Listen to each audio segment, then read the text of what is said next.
Welcome to the channel students. तो exams के लिए मोस्ट इंपॉर्टेंट एमसीक्यूज का ये हमारा सेकंड पार्ट है। तो इन सभी एमसीक्यूज को एग्जाम से पहले जरूर सुनकर जाना, आप लोगों के बहुत ही काम आने वाले हैं। So without wasting any time हम लोग इस वीडियो को स्टार्ट करते हैं। अभी हमारा सबसे पहला एमसीक्यू है, कुछ अलग है। मोस्टली स्टूडेंट्स को इसके आंसर में कंफ्यूजन होगी। KMnO4 का कलर क्यों होता है? मोस्टली डी ब्लॉक एलिमेंट्स के जितने भी कंपाउंड्स बनते हैं उनके कलर का रीजन होता है डी डी ट्रांजिशन। बट ये जो ऑक्सो यहाँ पर अनायंस हैं, यानी कि MnO4 जो हमारा आयन होता है KMnO4 है, इसका रीजन आप लोगों ने यहाँ से अलग याद रखना है। This is due to the ligand to metal charge transfer, ठीक है, फिनोमिना। तो यहाँ पर एक डिफरेंट फिनोमिना होता है। This is charge transfer from the ligand to metal, ठीक है। तो ये बात आप लोगों ने याद रखनी है। बिकॉज KMnO4 में Mn की ऑक्सीडेशन स्टेट रहती है +7, जिसमें कि इसके पास 0 अनपेड इलेक्ट्रॉन है। तो 0 अनपेड इलेक्ट्रॉन होने के कारण ना तो इसमें हो सकती है डी ट्रांजिशन, ना ही इसमें कोई अनपेड इलेक्ट्रॉन होगा। तो ये दोनों ऑप्शन ही हट जाएंगे। तो हमारा ऑप्शन बी यहाँ पर सही होगा। लाइगेंड मेटल की तरफ अपना चार्ज भेजता है, जिसके कारण इसका हमें पिंक कलर शो होता है। क्लियर है? अभी ये याद रखना अच्छे से। आगे चलते हैं। The major product of the acid catalysed dehydration of 1 methyl cyclohexanol. तो साइक्लोहेक्सेनोल है, हमने साइक्लोहेक्सेन बनाई, उसके साथ हमने OH यहां पर अटैच कर दिया। This is the cyclohexanol. एक नंबर पर मिथाइल भी है। अब 1 नंबर कार्बन यहां पर वही होगी जिसके साथ OH जुड़ा है, तो यहां पर CH3 भी जुड़ा है, ठीक है। So this is the structure. इसकी हमें एसिड कैटलाइज्ड डिहाइड्रेशन करनी है। डिहाइड्रेशन करके क्या बनता है? अभी डिहाइड्रेशन करके बनते हैं अल्कीन। और कौन सा अल्कीन बनेगा? विच इज मोर अल्काइलेटेड, ठीक है।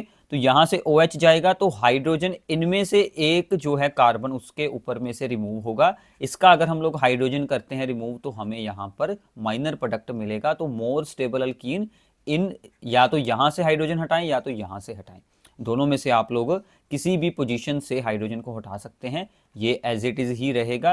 तो मैं यहां से हटा लेता हूं एक हाइड्रोजन, तो यहां पर बन जाएगा हमारा डबल बॉन्ड। तो ये हमारा यहां पर प्रोडक्ट बनेगा। अब इसका नाम क्या है? अभी हम इसको देते हैं 1 नंबर, ये बनेगा हमारा 2। 1 पर जुड़ा है मिथाइल और बाकी ये क्या बन गई है? साइक्लोहेक्सीन, ठीक है। तो ये बनेगा हमारा 1 मिथाइल साइक्लोहेक्सीन। ओके, अभी तो ये हमारा आंसर बनेगा। यहां से हमें मिलते हैं दैट इज दी अल्कीन्स। तो ये यहां से हमारा आंसर हो जाएगा। क्लियर है? तो आगे चलते हैं। Which one of the following compound is more reactive towards the SN1? SN1 में क्या होता है? अभी कार्बोकटाइंस की स्टेबिलिटी के अकॉर्डिंग हमने चेक करनी होती है रिएक्टिविटी। वैसे इसका ऑर्डर होता है 3rd डिग्री सबसे ज्यादा, फिर 2 डिग्री, फिर 1 डिग्री। अगर कोई बेंजीन रिंग आ जाए तो बेंजीन रिंग के साथ जो भी हमारा कार्बन एटम जुड़ा है, अगर उस पर आता है पॉजिटिव चार्ज, तो बेंजीन रिंग इसके कार्बोकटायन को स्टेबलाइज करती है। तो जितनी ज़्यादा बेंजीन रिंग जुड़ी होंगी उतना ज़्यादा वो कार्बोकटायन स्टेबल होगा। तो हमारा यहाँ से ये वाला ऑप्शन आ रहा है सी ऑप्शन, क्योंकि इसके साथ 2 बेंजीन रिंग्स जुड़ी हैं। C6H5 is the benzene ring. तो ये कुछ ऐसी स्ट्रक्चर है C6H5, ठीक है। फिर CH है, उसके साथ फिर से C6H5, यानी कि 2 बेंजीन रिंग्स जुड़ी हैं। तो इसका कार्बोकटायन काफ़ी ज़्यादा स्टेबल हो जाएगा due to the 2 benzene rings, ठीक है। तो हमारा सी आंसर आ जाएगा।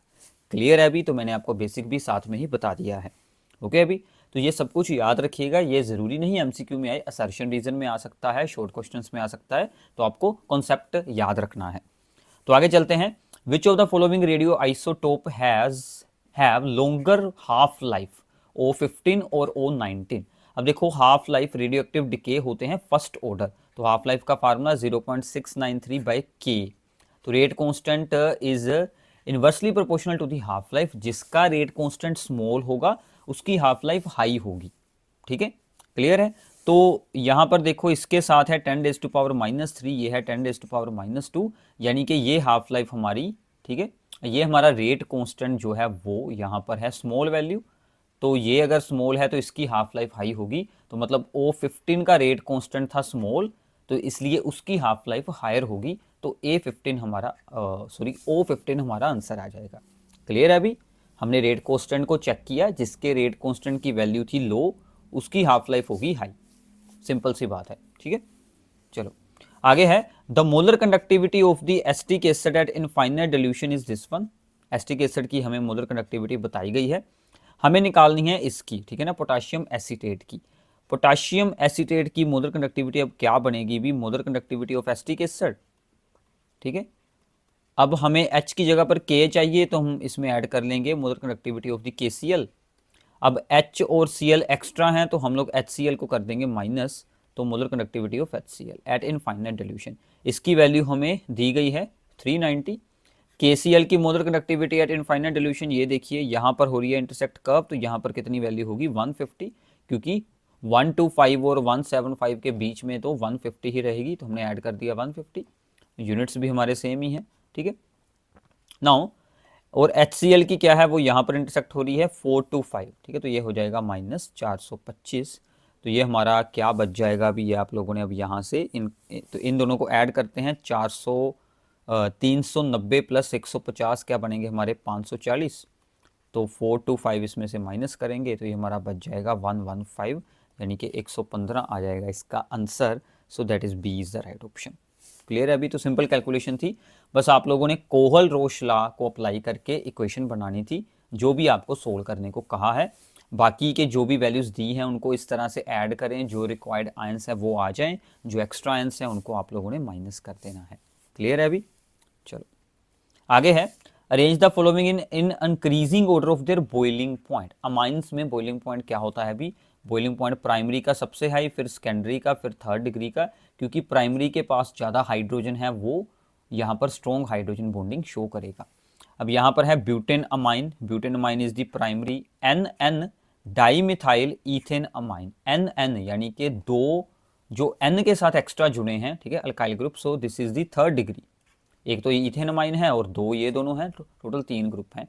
N इथाइल ईथेन अमाइन, तो N इथाइल मतलब एक यहाँ पर N के ऊपर जुड़ा है और बाकी इथेन अमाइन है, so this is the secondary. तो क्या आंसर आएगा अभी, A का सबसे हाई होगा, उससे लो C का होगा और उससे लो B का होगा, तो ये हमारा B का सबसे लो होगा, because B is the third degree, 2 degree 1 degree. Clear है अभी, तो इनकी स्ट्रक्चर बनाने की कोई ज़रूरत है नहीं, आई होप कि आप लोगों को आती होगी अब तो, ठीक है। अदरवाइज आप लोग याद रख लीजिए प्राइमरी सेकेंडरी थर्ड डिग्री का ये ऑर्डर है, ठीक है। अगर ये आपको यहाँ पर अंडरस्टैंडिंग में कुछ प्रॉब्लम हो रही है तो इनकी स्ट्रक्चर बना लेना अभी, स्ट्रक्चर इनको इनके नाम देखकर इनकी आप लोग स्ट्रक्चर बनाएंगे तो आपको आइडिया हो जाएगा कौन प्राइमरी है, कौन सेकेंडरी है, कौन थर्ड डिग्री है। क्लियर है, तो आगे चलते हैं। CFSC of the octahedral complex, this is the COCl6, is this one 18,000 per centimeter। the CFSC for the COCl compound, यानी कि ये हमारा है टेट्राहेड्रल, ये हमारा है ऑर्थो यहाँ पर ऑक्टाहेड्रल। तो ऑक्टाहेड्रल और टेट्राहेड्रल में जो CFSC वैल्यूज का यानी कि स्प्लिटिंग एनर्जीज का रिलेशन कुछ अप्रोक्सीमेट ये होता है, ठीक है। तो हम लोग यही अप्लाई करेंगे, तो फिर टेट्राहेड्रल की क्या बनेगी 4/9 इंटू ऑक्टाहेड्रल की हमें दी गई है 1800, तो 1800 को 2 यहाँ से कैंसिल करेंगे तो ये बचेगा 2000 into 4, that is the 8000। Option है 8000 है, ठीक है। तो ऐसे आप लोग इसे सोल्व कर सकते हैं। टेट्राहेड्रल वाले कॉम्प्लेक्सेस में अगर हम लोग सेम को ही मतलब सेम सभी सेंट्रल मेटल एटम वगैरह लेकर बनाते हैं तो टेट्राहेड्रल की स्प्लिटिंग एनर्जी ऑक्टाहेड्रल से लो रहती है, तो रिलेशन ये आप लोगों ने याद रख लेना है। क्लियर है अभी, आगे चलते हैं। मेजर प्रोडक्ट इसका क्या रहेगा, दिस इज दी ईथर, तो ईथर को ब्रेक कर रहा है HBr, तो इसमें क्या आप लोगों ने ये देखना है कि बेंजीन के साथ जो ऑक्सीजन का अगर कोई डायरेक्ट बॉन्ड बना है वो बिल्कुल नहीं ब्रेक होगा, तो सो this is the C6H5, oxygen के साथ इसका ये जो बॉन्ड है वो तो ब्रेक नहीं होने वाला, तो ऑक्सीजन इसी के साथ ही रहने वाली है। तो इसको मैं अगर यहाँ पर सेपरेट निकाल दूँ C6H5O, तो इसके साथ तो HBr में से H ही अटैच होकर यहाँ से हमें फिनोल मिल सकती है। बाकी बची है हमारी Br, तो Br हम इसके साथ जोड़ देते हैं, सो दिस इज C6H5CH2, इसके साथ जुड़ा है Br, तो ये हमारा बन गया benzyl bromide. So benzyl bromide and the phenol, so D is the right option, ठीक है। क्योंकि जो ऑक्सीजन का बेंजीन के साथ बॉन्ड होता है वो पार्शियल डबल बॉन्ड होता है, तो इसलिए उसको ब्रेक कर पाना काफ़ी डिफिकल्ट है, ठीक है भी। तो आगे चलते हैं। Which of the following statement is not correct for amines, ठीक है। Most alkyl amines are more basic than ammonia, this is right. PKb value of the ethyl amine is lower than benzyl amine. अब देखो pKb value लो होना यानी कि मोर basic, तो ये सही है, जो एलिफेटिक अमाइंस होते हैं वो यहाँ पर बेंजाइल अमाइन से स्ट्रॉन्ग बेस होते हैं। CH3NH2 यानी कि amine on reaction with nitrous acid HNO2 releases NO2 gas. NO2 नहीं बनती भी, यहाँ पर N2 गैस बनती है। सो यही स्टेटमेंट इज नॉट करेक्ट, तो ये हमारा ऑप्शन बन जाएगा। बाकी हिंसबर्ग रीजन वाला उसने सही बताया था, यहाँ से सल्फोनोअमाइड्स हमें मिलते हैं। क्लियर है अभी? तो हिंसबर्ग रीजन वाली रिएक्शन जरूर कर लेना, बड़ी इंपॉर्टेंट रिएक्शन है, अभी डिस्टिंक्शन के काम भी आती है, वैसे भी पूछी जाती है, ठीक है। और आपको हिंसबर्ग रीजन का फार्मूला भी पूछा जाता है। क्लियर है? चलो, फोर्थ हमारे रेट ऑफ रिएक्शन में से है आर्हेनियस इक्वेशन की जो इक्वेशन थी उसके ऊपर उसने पूछा है कि इसकी स्लोप और इंटरसेप्ट क्या रहेंगे। तो अगर आपको इक्वेशन याद होगी, ln k is equals to ln a, ठीक है, minus EA upon R into t, ठीक है। तो यहाँ से आएगा हमारा 1 upon t, this is on the x axis and this is on the y axis, ठीक है। तो हमारी स्लोप क्या बच गई भी, EA upon R, so minus EA upon R is the slope and intercept क्या रहेगा, ln of a, so ln of a is the intercept. ln यानी कि natural log, log base e, उसको इन शॉर्ट कहते हैं ln, natural log. So this is our right answer, ठीक है। तो ये मैंने सभी ग्राफ की एक सेपरेट वीडियो भी बना दी है। अभी जितनी भी हमने रेट ऑफ रिएक्शन की वीडियोस की हैं उनमें सभी में ये मैंने ग्राफ एक्सप्लेन किया हुआ है, तो आप लोग इसको याद रख लेना, ठीक है भी। इसके बाद है कि which of the following reaction is given by aldehyde as well as ketones. Ketone में भी हो, एल्डिहाइड में हो। Fehling solution test and the Tollens test, this is only given by aldehydes, ठीक है। सिर्फ एल्डिहाइड्स में होते हैं ये टेस्ट। ये एल्डिहाइड को ऑक्सीडाइज कर देते हैं, बट कीटोन्स में ये रिएक्शंस बिल्कुल नहीं होती। तो इन दोनों की डिस्टिंक्शन के लिए एल्डिहाइड वर्सेस कीटोन में हम लोग इनमें से एक रिएक्शन यूज कर सकते हैं। फिर आती है अभी Cannizzaro reaction, this is also given by only aldehydes with no alpha hydrogen, ठीक है। जिनके पास अल्फा हाइड्रोजन ना हो वो वाले एल्डिहाइड सेल्फ ऑक्सीडेशन रिडक्शन करके एक यहाँ पर हमारे पास कार्बोक्सिलेट आयन बना लेते हैं और साथ में हमें अल्कोहल मिल जाती है। सो 2,4-DNP, 2,4-DNP जो होता है that is the ammonia derivative है। ये सभी जो है एल्डिहाइड कीटोन के साथ रिएक्ट यहाँ पर हो सकता है, ये बात आप लोगों ने याद रखनी है। This is very very important one, okay. अभी इसके बाद आता है number of ions formed on dissolving one molecule of this one. एक मोलिक्यूल डिसोल्व करने पर हमें कितने आयन मिलेंगे, एक इसका 1, एक इसका SO4 2, 2 ये और एक SO4 दिस वन। तो ये एक डबल साल्ट है, ये कोऑर्डिनेशन कॉम्प्लेक्स बिल्कुल नहीं है, होता तो स्क्वायर ब्रैकेट में इसकी स्ट्रक्चर को शो किया जाता। तो टोटल कितने बन गए भी, 5 आयन्स बन गए, ठीक है भी। तो सिंपल सा था ये। तो oxidation of the toluene to benzaldehyde by the chromyl chloride, chromyl chloride CrO2Cl2, कौन सी रिएक्शन है अभी बताओ, याद होगी। तो टोलुइन टू बेंजल्डिहाइड बनता है, पार्शियल ऑक्सीडेशन इसको कहते हैं, इसको कहते हैं भी इटार्ड रिएक्शन, ठीक है। रीमर में क्या बनता है, रीमर में क्या बनता है भी, रीमर में बनता है सैलिसल्डिहाइड। स्टीफन रिडक्शन में क्या बनते हैं भी, यहाँ पर एल्डिहाइड्स बनते हैं, ठीक है, RCN से। तो कैनिज़ारो में क्या होता है ये मैंने आपको अभी पिछले MCQ में एक्सप्लेन कर दिया था। तो ऐसे जितनी भी नेमिंग रिएक्शन आ रही हैं इनको रिवाइज करते जाना। तो आगे चलते हैं। Which of the following solution have the highest conductivity, किसकी कंडक्टिविटी सबसे ज़्यादा होगी, HCl स्ट्रॉन्ग इलेक्ट्रोलाइट और acetic acid weak. Strong week तो मतलब स्ट्रॉन्ग वीक के मुकाबले में स्ट्रॉन्ग ही जीतेगा। तो A और B में से कोई एक हो सकता है, दोनों ही स्ट्रॉन्ग इलेक्ट्रोलाइट हैं। अब इनमें से जिसकी कंसंट्रेशन लो होगी, क्योंकि सोल्यूशन को जितना हम लोग डिल्यूट करेंगे, ठीक है, तो उतनी उसकी मोलर कंडक्टिविटी इंक्रीज होती है। बट हमें यहाँ पर कंडक्टिविटी पूछी गई है, तो कंडक्टिविटी जो है वो जितनी हायर कंसंट्रेशन होगी उतनी हाई कंडक्टिविटी होगी, और वीक और स्ट्रॉन्ग में से स्ट्रॉन्ग की हाई होगी। तो इसकी हाई कंसंट्रेशन है, तो ये आंसर होगा। अगर यहाँ पर मोलर कंडक्टिविटी पूछ लेता तो ये आंसर होता ए, जिसकी लो कंसंट्रेशन थी। तो उसने सिर्फ कंडक्टिविटी पूछी है, कंडक्टिविटी हाई कंसंट्रेशन के साथ ही इंक्रीज होती है। मोलर कंडक्टिविटी सोल्यूशन में सोल्यूशन को डिल्यूट करने पर इंक्रीज होती है, ठीक है भी। इसके बाद है A+B डिल्यूट NaOH की प्रेजेंस में ये सब्सटेंस बना रहे हैं, तो ये A और B क्या होंगे। सो this is the product of the aldol condensation, ठीक है। सो अल्डोल कंडेंसेशन में जब हमारे पास अल्डोल्स बन जाते हैं, हम उसको हीट करते हैं तो डिहाइड्रेट होकर ये फॉर्म करता है प्रोडक्ट। इसका रूल सिंपल है, जहाँ पर आप लोगों का बना है डबल बॉन्ड उसको आप लोगों ने कर देना है ब्रेक, और इस तरफ अटैच कर दें एक ऑक्सीजन, यानी कि इसको एल्डिहाइडिक ग्रुप में चेंज कर दें, और यहाँ पर आप लोगों ने सिंपली हाइड्रोजन अटैच कर देने हैं। तो यहाँ से अगर हम इसको ब्रेक करें तो क्या बनेगा, ये बनेगा हमारा CH3CO और विद बेंजीन, ठीक है, यानी कि ये स्ट्रक्चर बन गई एक साइड पर, और दूसरी साइड पर तो हमारा सिंपली बेंजल्डिहाइड बन रहा है, ठीक है, बेंजीन के ऊपर CHO बेंजल्डिहाइड, और इसका नाम क्या है अभी, एसीटोफिनोन, एसीटोफिनोन। तो ये अल्डोल कंडेंसेशन के प्रोडक्ट्स हमें दिए गए थे, हमें रेक्टेंट उसके उन्होंने यहाँ पर पूछे थे। इतना क्लियर है अभी? चलो तो आगे चलते हैं। Vitamin which can be stored in our body, body में कौन से विटामिन स्टोर होंगे जो फैट सोल्यूबल होंगे, तो वो कौन से आएंगे, A, D, E and K, ठीक है। तो यहाँ पर A, D, E and K जो विटामिन हैं वो यहाँ पर फैट सोल्यूबल होंगे, ठीक है। सो इसके बाद है कि write the IUPAC name of the ketone A which undergoes the iodoform reaction to give this product. अब देखो भी इसमें ऐसे MCQ आ रहे हैं, हमें प्रोडक्ट दिए गए हैं, रेक्टेंट के बारे में पूछा है, रेक्टेंट का नाम पूछ लिया है। अब देखो आइडोफॉर्म में क्या होता है कि जिन कंपाउंड के पास COCH3 ग्रुप होता है, ठीक है, और दूसरी तरफ कोई भी चेन हो, यहाँ से वो ब्रेक हो जाता है, इसका बनता है आइडोफॉर्म, और ये जो CO ग्रुप है ये ऑक्सीडाइज होकर यहाँ पर क्या बना लेता है, COONA, और ये जो है ये यहाँ पर बन जाता है अभी आइडोफॉर्म, ठीक है। तो ऐसा कुछ होता है, तो हमें ये प्रोडक्ट यहाँ पर दिया है, तो हमने अब क्या करना है, यहाँ से इसको ONA को हटाकर उसके साथ CH3 यहाँ पर अटैच कर देना है, इसको हटाएं और इसके साथ हमें CH3 अटैच करना है। इसकी स्ट्रक्चर बना लो क्योंकि इसका नेम पूछा गया है, तो हमें अब इसका नेम यहाँ पर शो करना पड़ेगा अभी।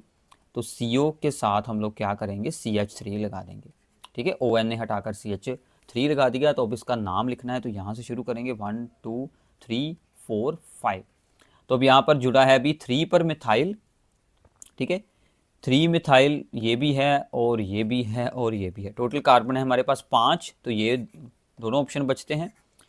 अब देखो यहाँ पर 2 पर ओन है और 3 नंबर पर ईन है, ठीक है ना, 3 पर है डबल बॉन्ड, 2 पर जुड़ा है कीटोनिक ग्रुप, तो यही नाम बनेगा 3 methyl paint 3 in 2 own, so this is our right option, ठीक है भी। तो काफ़ी आपको एक नंबर के लिए यहाँ पर काम करना पड़ता है, तो इससे कुछ इजी प्रॉब्लम्स भी आपको एग्जाम में आ सकती हैं, बट हमें डिफिकल्ट के लिए प्रिपेयर रहना है। क्लियर है अभी? सो आगे चलते हैं। Which of the following is not correct, इसमें से कौन सी स्टेटमेंट भी करेक्ट नहीं है। In haloarenes the electron pairs on the halogen atom are in conjugation with pi electrons of the ring, सही है, मतलब रेजोनेंस में यूज हुए हैं इलेक्ट्रॉन पेयर हेलोजन के। Carbon magnesium bond is covalent, ठीक है, but non polar, not it is polar bond, so this is the not correct option. बाकी दोनों सही होंगे, उसको रीड कर लेना, ठीक है भी। तो ये आपका यहाँ पर MCQ हो जाएगा। इससे आगे चलते हैं भी, इससे आगे है कि match the following properties of the 3D series, ठीक है। Lowest enthalpy of atomisation, enthalpy of atomisation number of unpaired electrons पर डिपेंड करती है, जिसके पास कोई अनपेड इलेक्ट्रॉन नहीं होगा उसकी लोएस्ट एंथैल्पी ऑफ एटमाइजेशन होगी, that is the zinc. Zinc के सभी ऑर्बिटल्स कंप्लीटली फिल्ड होते हैं। Show maximum number of oxidation state, this is the manganese, क्योंकि इसके पास होती है 3D5 4s2, तो ये 7 + 7 तक ऑक्सीडेशन स्टेट बना सकता है। Transition metal that does not form the coloured compound, scandium, क्योंकि स्कैंडियम एक ही ऑक्सीडेशन स्टेट दिखाता है जिसमें कि इसकी इलेक्ट्रॉनिक कन्फिगरेशन आर्गन वाली हो जाती है, सो नो अनपेड इलेक्ट्रॉन। रंग भी अनपेड इलेक्ट्रॉन के साथ ही बनता है, मैग्नेटिक प्रॉपर्टी भी उसके साथ ही बनती है, तो इसमें ऐसा कुछ नहीं मिलेगा, ठीक है भी। सो 1 का R, 2 का Q और 3 का P, so A is the right option, ठीक है भी। क्लियर है, ठीक है। So which of the following statement is true, इनमें से कौन सी स्टेटमेंट सही है। Molecularity of the reaction can be 0 और फ्रैक्शन नहीं हो सकती, ठीक है। Molecularity has no meaning for the complex reaction, सही है। कॉम्प्लेक्स रिएक्शन वो रिएक्शन जो 2 और मोर स्टेप्स में हो, तो मोलिकुलरिटी क्या होती है, रिएक्शन में कितनी रिएक्टिंग स्पेसिस सेम टाइम में एक दूसरे के साथ कोलाइड कर रही हैं, तो कॉम्प्लेक्स रिएक्शन तो 2 या 2 से ज़्यादा स्टेप्स में होंगी, उसमें मोलिकुलरिटी का कोई काम नहीं है। क्लियर है अभी, ठीक है। तो ये सही स्टेटमेंट है, बाकी सारी हमारी फॉल्स स्टेटमेंट है। तो आगे चलते हैं। In which of the following solvent this ये हमारे पास एक अमोनियम मतलब अमाइंस का एक सॉल्ट है, ये किस सोलवेंट में डिजोल्व होगा, वाटर में होगा, because water is the polar solvent. ठीक है, आगे है which one of the following observation is shown by 2 phenyl ethanol. Ethanol है, इथेनॉल 2 कार्बन है अभी, अब इसके 1 और 2 नंबर पर जुड़ी है हमारे पास फिनाइल। सो बेंजीन बनानी है भी तो कुछ नहीं, ऐसे बनेगी। ठीक है, तो ये क्या है अभी CH2 जिसके साथ जुड़ा है वो ये कार्बन है। So this is a primary alcohol. तो प्राइमरी अल्कोहल में लुकास रीजन क्या करेगा, no turbidity appears without heating. ठीक है, so no turbidity will be observe, तो ये आपका ऑप्शन आ जाएगा। अगर सेकेंडरी होता तो ये ऑप्शन होता विद इन 5 मिनट, अगर थर्ड डिग्री होता तो इमीडिएटली हमारे यहाँ पर टर्बिडिटी बन जाती, टर्बिडिटी यानी कि क्लाउडीनेस इन दी सोल्यूशन। ठीक है भी, तो आगे चलते हैं। कहता है कि anisole undergoes the bromination with bromine in ethanoic acid. Anisole, ठीक है भी, इसमें आपको स्ट्रक्चर भी शो कर देता हूँ, आप लोगों को याद आ जाएगी। और इसकी ब्रोमिनेशन हो जाती है Br2 के साथ रिएक्शन करता है in ethanoic acid in the absence of any other catalyst like the iron 3 bromide वगैरह हमें यूज़ करना पड़ता है और कंपाउंड्स के लिए, बट इसमें नहीं करना पड़ता बिकॉज ये जो मिथॉक्सी ग्रुप है ये रिंग को एक्टिवेट कर देता है। ठीक है, so activation of the benzene ring by the methoxy group. Clear है, सिंपल सा रीज़न है, याद रखना भी। सो थोड़ा सा हम लोग यहाँ पर फास्ट कर रहे हैं बिकॉज आप लोगों का एग्ज़ाम है तो आपके पास भी टाइम की थोड़ी सी कमी है, तो इसलिए मैं आपको थोड़ा सा यहाँ पर फास्टली सभी MCQs को एक्सप्लेन कर रहा हूँ। ठीक है, initial concentration of A is this one, after 120 second the concentration becomes this one. हमें रेट निकालना है।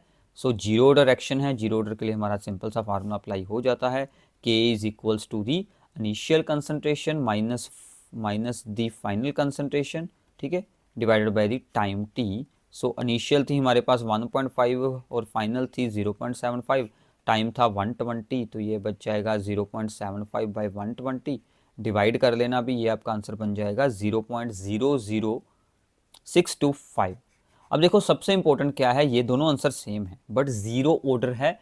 जीरो ऑर्डर के लिए आप लोगों ने ये भी ध्यान रखना है कि रेट ऑफ फ्रैक्शन के ऑर्डर क्या है। ये हम लोग रेट कांस्टेंट सोल्व कर रहे हैं, रेट कांस्टेंट के यूनिट क्या होते हैं जीरो ऑर्डर के लिए, रेट ऑफ फ्रैक्शन वाले सेम यूनिट होते हैं, तो ये आंसर आ जाएगा। अगर फर्स्ट ऑर्डर होता तो यूनिट क्या थे भी हमारे पर सेकंड थे, तो इसलिए ए आंसर आएगा, बी नहीं आएगा। क्लियर है, चलो आगे है। ये कौन सी प्रॉपर्टी शो की जा रही है इस ग्राफ के साथ, तो ये तो हमें साइड में बताया गया है, रेडियस है तो एटॉमिक रेडियस होगा, इसको ध्यान में रखना। पहले होता है डिक्रीज, फिर होता है एंड में जाकर अनक्रीज, क्योंकि number of D electrons high हो जाते हैं, डी इलेक्ट्रॉन्स में रिपल्शन होनी शुरू हो जाती है। ठीक है अभी, choose the compound which is more acidic then the phenol. अब देखो फिनोल के साथ अगर कोई इलेक्ट्रॉन विदड्रॉइंग ग्रुप जुड़ा हो, जैसे NO2 हो गया, Cl वगैरह हो गया, तो उसकी एसिडिक स्ट्रेंथ इंक्रीज होती है इलेक्ट्रॉन विदड्रॉइंग ग्रुप के साथ। अब ऑर्थोनाइट्रोफिनोल है तो यहाँ पर NO2 जुड़ा है, so this is our right option, this is more acidic then the phenol. ठीक है, तो आगे है, ये भी इंटरेस्टिंग है भी। इनमें से कौन सी रिएक्शन है जो वो शो करती है भी हेलोजन एक्सचेंज को। हेलोजन एक्सचेंज को कौन शो करेगा, हेलोजन एक्सचेंज में दो रिएक्शन आती है अभी, फिंकलस्टाइन और स्वॉर्ट्स रिएक्शन। तो ये हो रही है अभी हमारी बी ऑप्शन में फिंकलस्टीन, एक्स की जगह पर आयोडीन आ जाएगा, सो RI आयोडाइड्स बनते हैं और साथ में NaX बन जाता है। तो यहाँ पर X के साथ I हमारा एक्सचेंज हो गया, हेलोजन एक्सचेंज हो गया, तो हमने X यहाँ पर Cl और Br होती है, क्लोराइड्स और ब्रोमाइड्स को चेंज करके आयोडाइड्स बना दिए। क्लियर है, सिंपल है, चलो आगे चलते हैं। A reaction follow the second order kinetics, यानी कि rate of reaction is equals to the K into reactant की पावर बन जाएगी 2। How is the rate of reaction affected if the concentration of reactant is reduce to half. अगर हम इसको half कर देंगे तो A/2 का स्क्वायर करेंगे तो 2 का स्क्वायर 1/4 बन जाएगा न्यू रेट जो है हमारा। ठीक है, तो ये हमें 4 टाइम्स रिड्यूस हो जाएगा अभी रेट। ठीक है, अभी जितना चेंज करोगे, जितना ऑर्डर है उतनी उसकी पावर कर देना। अगर 2 टाइम्स करोगे तो 4 टाइम्स बन जाएगा, अगर हाफ करोगे तो वो 4th पार्ट रह जाएगा। So C is our right option. Clear है, अभी सिंपल सा काम है। ओके, चलो आगे है। सोल्यूशन ऑफ 2 इलेक्ट्रोलाइट्स है X एंड Y, उसको हमने डिल्यूट किया, मोलर कंडक्टिविटी S जो x की इंक्रीज हुई है 25 टाइम और y की इंक्रीज हुई है ओनली 1.5 टाइम।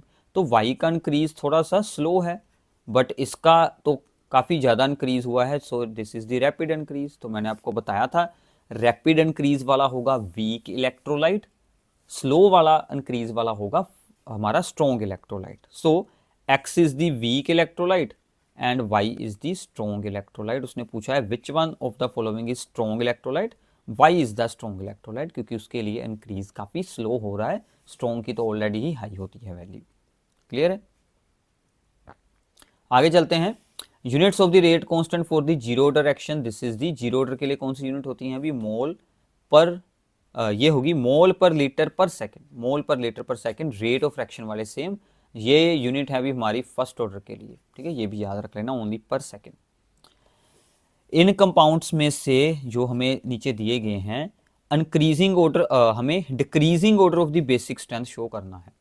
तो अमाइंस में इलेक्ट्रॉन डोनेटिंग ग्रुप जुड़े हों, अल्काइल ग्रुप हो, OR ग्रुप हो, उसके साथ बेसिक स्ट्रेंथ इंक्रीज हो जाती है, ठीक है। तो ये जुड़ा है CH3, तो ये स्ट्रॉन्ग बेस होगा, फिर अमाइन आएगा और NO2 इसको वीक कर देगा। ये इलेक्ट्रॉन विदड्रॉइंग है, ये वीक कर देगा बेस को, ठीक है। तो 2 वाला सबसे हाई रहेगा, तो 2 वाला सबसे हाई, फिर हमारा सिंपल एनिलीन और फिर सबसे एंड में आएगा इलेक्ट्रॉन विदड्रॉइंग वाला। सो ए हमारा ऑप्शन बन जाएगा। क्लियर है? ठीक है भी।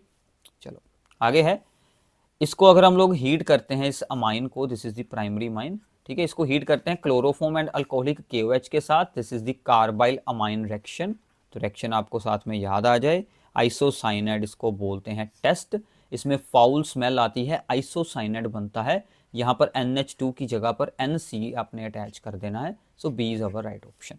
क्लियर है? बिल्कुल सिंपल सी रिएक्शन है, ठीक है भी। तो 1 mole of this compound react with the AgNO3 solution to yield 2 moles of AgCl। तो देखो AgCl के जितने मोल बनेंगे, यहाँ पर 2 मोल बने हैं, तो इसका मतलब है 2 Cl यहाँ पर जो कंप्लेक्स से बाहर रहेंगे, 2 Cl होंगे यहाँ पर काउंटर आयंस, ठीक है। तो 2 Cl हमारे बाहर हैं, 1 Cl अंदर होगा, तो अंदर सिर्फ 1 Cl हमें रखना है, अंदर 1 Cl है, तो ये हमारी स्ट्रक्चर बनेगी इस कंपाउंड की, ठीक है भी। जितने AgCl के मोल उतने आपने Cl बाहर रख देने हैं। क्लियर है? इसके बाद है peptide linkage is present in, peptide linkage amino acid जुड़ के बनाते हैं अभी, पेप्टाइड से बनते हैं पॉलीपेप्टाइड, और उसके हाई मास हो जाएं तो वो प्रोटीन कहलाते हैं। तो proteins are the polypeptides with the higher molecular masses, ठीक है भी। इसके बाद है iodoform test is not given by, ethanol में होता है, इथेनॉल में होता है, पेंटेन 2 ओन में होता है, पेंटेन 3 ओन में नहीं होता, ठीक है। So D is our right option. क्यों ऐसा हुआ है अब ये भी मैं आपको बता देता हूँ। पेंटेन 2 ओन यानी कि 5 कार्बन और दूसरे नंबर पर जुड़ा है CO, तो यहाँ पर मिल गया हमें CH3CO ग्रुप। इथेनॉल यानी कि 1 कार्बन वाला एल्डिहाइड, सो दिस वन, ठीक है। और अल्कोहल्स में भी आइडोफॉर्म होता है, इथेनॉल की स्ट्रक्चर क्या बनेगी भी? CH3CH2OH। इसकी ऑक्सीडेशन हो जाएगी तो ये एल्डिहाइड ही बन जाएगा, और एल्डिहाइड फिर से आइडोफॉर्म रिएक्शन शो कर देगा। वो सभी शो करते हैं जिनमें COCH3 ग्रुप जुड़ा हो। एक ही एल्डिहाइड ऐसा है जिसमें ये होती है, बाकी एल्डिहाइड्स में ये रिएक्शन नहीं होगी। कीटोन्स ऐसे बहुत सारे हो सकते हैं, ठीक है भी। अब आएगा out of the following transition elements maximum number of the oxidation states shown by, मैंने आपको बताया था अभी मैग्नीज, तो ये पहले आ चुका है, ठीक है। मैग्नीज +7 तक ऑक्सीडेशन स्टेट्स बनाता है, 3d5 4s2 इसकी इलेक्ट्रॉनिक कन्फिगरेशन होती है। इसका IUPAC नेम बताना है भी, जब भी COOH CHO ग्रुप्स आ जाएं, एल्डिहाइड या फिर कार्बोक्सिलिक एसिड, ये हमारी चेन यहीं से स्टार्ट होगी। ये हमारा 1 नंबर कार्बन है, हम हमें चूज करनी है लॉन्गेस्ट चेन, 2 यहाँ पर, 3 और 4। अब 2 पर 2 मिथाइल ग्रुप रह गए हैं बाहर मेन कार्बन चेन से, सो 2 डाई मिथाइल ब्यूटेनोइक एसिड अभी, तो ये हमारा बन जाएगा राइट आंसर। इतना क्लियर है अभी? चलो, तो इसके बाद हमारी कुछ असर्शन रीजन की प्रॉब्लम्स हैं। Protein are the polymers of the alpha amino acids, ठीक है, सही है, मैंने आपको अभी भी बताया है। Tetrapeptide contain the 4 amino acids linked by the 3 peptide. अगर हमें 4 चीज़ों को जोड़ना है तो उनके बीच फिर कितने पेप्टाइड बॉन्ड बनेंगे भी, 1 2 3। ठीक है, तो ये हमारी रॉन्ग है। For a zero order action the unit of the rate constant and rate of fraction are same. ये मैंने आपको ऑलरेडी बताया एमसीक्यू में, वो दोनों सेम होते हैं। Rate of fraction for the zero order action is independent of the concentration of the reactant, ये भी सही है। सो दोनों अपनी अपनी जगह पर सही है। ठीक है, तो ये एक दूसरे की एक्सप्लेनेशन तो होने नहीं वाली, तो वैसे दोनों स्टेटमेंट एक दूसरे की अपनी अपनी प्लेस पर सही हैं। और acetic acid but not formic acid can be halogenated in the presence of red phosphorus and Cl2, सही है। एस्टिक एसिड के पास ही अल्फा हाइड्रोजन होगी भी, अल्फा हाइड्रोजन होगी तो ही उसको हटाकर हम लोग हेलोजन लगाएंगे। HVZ रिएक्शन है भी, HVZ रिएक्शन रिवाइज कर लेना भी। HVZ रिएक्शन कार्बोक्सिलिक एसिड की इकलौती ऐसी इंपॉर्टेंट रिएक्शन है जो कि बहुत बार एग्जाम में आती है।